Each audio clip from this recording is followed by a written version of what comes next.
Vamos a hablar, a cambiar completamente de tema y hablar de la carraspera. Si yo le digo a usted, ¿qué piensa usted que es carraspera? Fijo, usted sabe muy bien a lo que me refiero. Esa tos necia a la que a veces recurrimos, que además es bastante molesta, cuando intentamos aclarar la voz. A muchos les ocurre en horas de la mañana, a otros durante la noche, y en algunas otras ocasiones viene acompañada de flema. Ojo, porque a veces esto podría ser el aviso de una condición a la que haya que prestarle atención. Y en estos tiempos también la carraspera, de acuerdo con lo que nos han dicho muchos especialistas, podría también representar algún síntoma de COVID. ¿Cuándo ya tener una sospecha? ¿Cuándo ya preocuparnos? La doctora Alexa Rodríguez es otorrinolaringóloga y está con nosotros para ampliarnos. Doctora, es un gusto tenerla aquí en la casa. El placer es mío. Muchísimas gracias, Omar.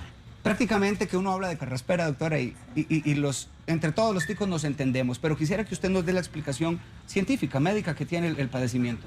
Bueno, la carraspera no es una enfermedad, es un síntoma que lo puede dar muchísimas enfermedades. Y aquí sí se nos abre una caja de Pandora completamente, porque la carraspera es esa sensación que tenemos a la hora de hacer un cierto sonido para aclarar la garganta, porque tenemos una sensación como de flemita, como de un malestar. Entonces tenemos la necesidad de aclarar la garganta de alguna forma y usamos ese mecanismo que es ¿verdad? Entonces eso se puede dar por muchísimos factores en realidad. Por eso le digo, es un síntoma de muchísimos padecimientos y ahí sí se nos abre una... Sí, que podemos ir desglosando al menos los principales. Que a veces, doctora, usted lo decía, uno hace el intento de aclarar la voz, pero pareciera que más bien no se aclara. Claro. Se dificulta todavía más. Es decir, que a la hora de hacer esto, no logramos normalmente siempre ya tener una voz más clara.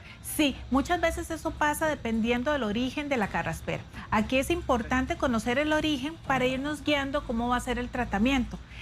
Yo generalmente la puedo clasificar en tres partes o en tres zonas, ¿verdad? La que se origina producto de una patología nasal, de nariz o senos paranasales. ¿Por qué ahí? Bueno, porque generalmente cuando el aire entra a la nariz, debe de ser, la nariz se encarga de calentarlo, de modificarlo, pero cuando tenemos una patología nasal, como puede ser una desviación del tabique, una rinitis, unos pólipos, entonces el aire entra frío, áspero. Entonces, ¿qué es lo que hace la garganta? Como un mecanismo de defensa, empieza a producir un moquito más espeso, empieza a producir una flema, como mecanismo de compensación. Y entonces una situación lleva a la otra. Eso en cuanto a eso, a nivel nasal. En la rinitis pasa muchísimo. Eso se conoce como un goteo postnasal. Entonces es el moquito que constantemente está cayendo detrás de la garganta y es el que sentimos como un estorbo con esas ganas de expulsarlo y sobre todo porque es incómodo, ¿verdad? Eso es cuando es una patología nasal. En la rinitis ahora que es complicado porque con el asunto del COVID, ¿verdad? Que lo estuvieron abordando muy bien el día de ayer, estaba viendo. El problema es que puede ser nada y puede ser muchas cosas, en realidad. Entonces, a nivel nasal, una congestión nasal que puede iniciar por un proceso inflamatorio como por un virus sencillo, también puede iniciar con un COVID, también puede iniciar solamente por la inhalación de algún alergeno, cuando es la parte alérgica. Entonces hay que establecer muy bien como el tiempo, ¿verdad? La instauración de los síntomas y cómo ellos se van manifestando. Zonas como, por ejemplo, que son un poco húmedas y calientes como Guapiles, que se me ocurre, doctora. Y hay quien viene para San José tiene que pasar normalmente haciendo la ruta del Braulio Carrillo, ¿verdad? Que es bastante frío. Este cambio de temperatura y humedad podría ser también otra causa que genere carraspera. Siempre, y eso es muy frecuente, sobre todo en pacientes que tienen una condición previa.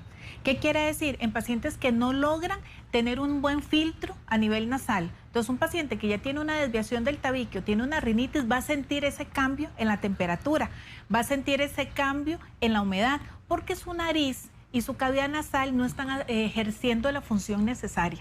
Entonces, la función nasal está decaída, es deficiente, entonces al cambiarlo de un sistema a otro, completamente va a empezar a generar una molestia, una irritación, un proceso inflamatorio y al final desencadena en la producción de moco, de flema. Sí, y la gente que respira por la boca. ¿Ese es todo? ¿Es otra causa? Sí, claro, ese es todo un tema, porque imagínate que la función principal de la nariz una de las funciones es humidificar el aire, es calentarlo. es filtrarlo además de las bacterias, ¿verdad? Para eso se encarga también el moco, pero cuando el aire entra directamente por la boca como órgano accesorio de la respiración, entra así, como dicen, con pase directo, sin filtro, sin humedad, sin calentamiento, entonces eso va a irritar la laringe principalmente. Ahí sí vamos a empezar a tener cambios en la laringe, cambios en la voz, como disfonías, que son, bueno, que se conocen más frecuentemente como afonía, cuando el paciente ya no le sale la voz adecuadamente, ¿verdad? Entonces, eso sí es un problema porque se da en dos aspectos fundamentales en nuestra edad. Se puede dar en los niños por un problema de adenoides, de crecimiento en las adenoides, entonces tapan la nariz en la porción posterior y el niño se ve obligado a respirar con la boca abierta, a roncar, a dormir así, entonces empieza también con cambios en la voz. O cuando tienen grandes las amígdalas, ese también es otro factor. Entonces, o sea, necesariamente tienen que abrir la boca para poder respirar. Sí, tiene usted toda la razón cuando dice que el panorama es muy amplio de por qué puede tener uno carraspera. Me ha hablado usted de rinitis alérgica, de cambios de temperatura, de humedad, de factores como la respiración bucal. Y yo quisiera preguntarle por otro que he leído, que es el reflujo gastroesofágico. Sí. ¿Qué papel juega las personas que tienen reflujo, que amanezcan queriendo aclarar la voz por esa invasión de reflujo en esta zona? Sí, esa es, bueno, por mi consulta personalmente, y en 20 años que llevo a ser otorrino, es la segunda causa más frecuente de consulta por tos seca de origen desconocido o por carraspera o por sensación de cuerpo extraño. Entonces el reflujo gastroesofágico nos viene a producir algo que se llama un reflujo faringolaringio a nivel de la laringe. Entonces el ácido que se contiene en la cavidad gástrica está propicio el lugar y todo para contenerlo. Una vez que sale de ahí, pasa por el esófago y puede llegar a vías respiratorias, entonces lo que produce es un proceso de quemadura. Tal cual, como tomáramos un chorrito de cloro, ¿verdad? A veces, inclusive, Omar, vea qué interesante, puede ser el reflujo tan fuerte que nos puede llegar, inclusive a la parte de la nasofaringe, e inflamarnos toda la parte de la nariz. El reflujo es un problema en realidad para nosotros, muchas veces somos los primeros en diagnosticarlos porque nos pueden ocasionar lesiones en las cuerdas vocales. Entonces ya una lesión por un reflujo, como es un granuloma, dependiendo si resuelve con tratamiento y si no termina en cirugía. Entonces realmente el reflujo sí es una patología que debemos de cuidar, que debemos de tener bien controlada. Yo siempre les digo, nosotros como otorrinolaringólogos somos los encargados de iniciar el tratamiento, ¿verdad? De encaminarlos, de hacerles el diagnóstico, pero también el paciente tiene esa responsabilidad después de seguirse con su gastroenterólogo, hacerse su endoscopía, ver si es que hay una hernia hiatal, que es lo que nosotros vemos con más frecuencia también. Doctora, ¿y cuando el carraspeo es voluntario? Porque, por ejemplo, pienso en personas que tienen que hablar frente a un grupo de gente o tienen un estado de tensión o de estrés. Entonces voy a decir algo, estoy nervioso y me aclaro la voz, lo estoy haciendo conscientemente. Sí. Así es. Pero lo que pareciera algo a conciencia, ¿qué daño puede también generarle a la garganta si recurro mucho a estar carraspeando? Es que se convierte en un círculo vicioso, Omar. O sea, carraspeas, inflamas, se inflama, produce flema, la flema va a producir carraspeo y empieza el círculo, ¿verdad?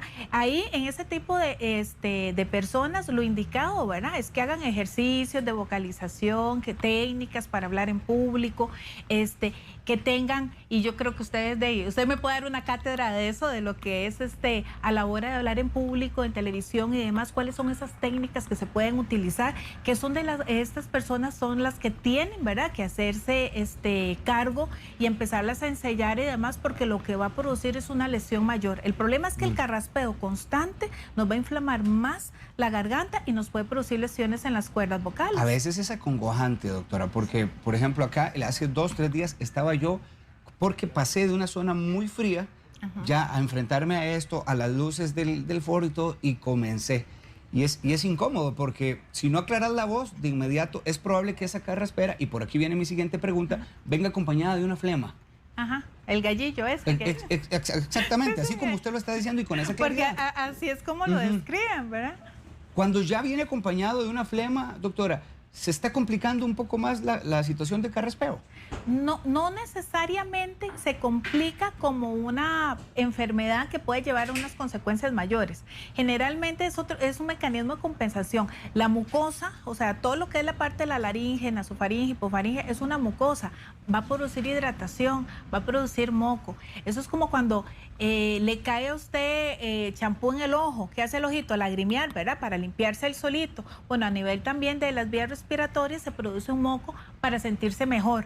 Entonces, el moco no necesariamente es una patología. Lo que sí viene a hacer es ayudarnos a sentirnos mejor.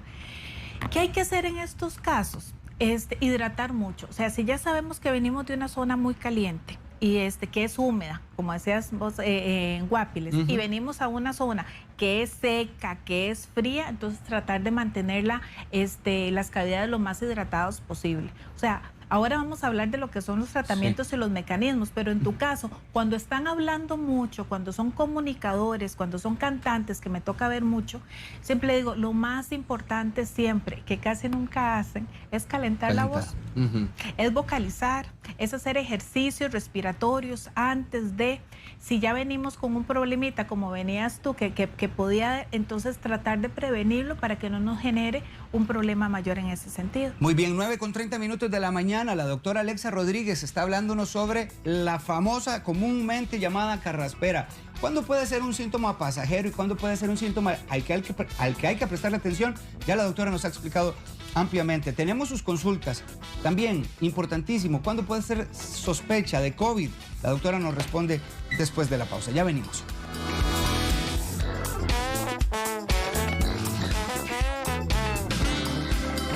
La doctora Alexa Rodríguez está hablándonos sobre carraspera y nos fuimos hacia la pausa planteando más bien, en tiempos de COVID, ¿es necesario prestarle más atención a un problema como este? Doctora, usted nos responde. Sí, claro, bueno, en muchas ocasiones, ¿verdad? El COVID tiene muchas variables, en realidad. En muchas ocasiones se puede presentar nada más como la pérdida del olfato o bien como una carraspera. ¿Cuándo debemos de darle importancia a esto? Si empieza a evolucionar los síntomas, ¿verdad? Si ya no es solo la carraspera, entonces ahora es la congestión, ahora mira, también ya tengo pérdida del olfato, mira, tuve como un poquillo de fiebre, pero ya siempre no.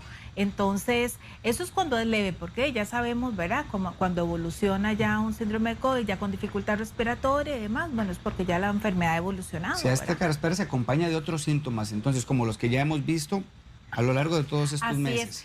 Sola es difícil, pero podría ser. La verdad es que ya las variantes que tienen los síntomas en cuanto al COVID, ¿verdad? Son muchos.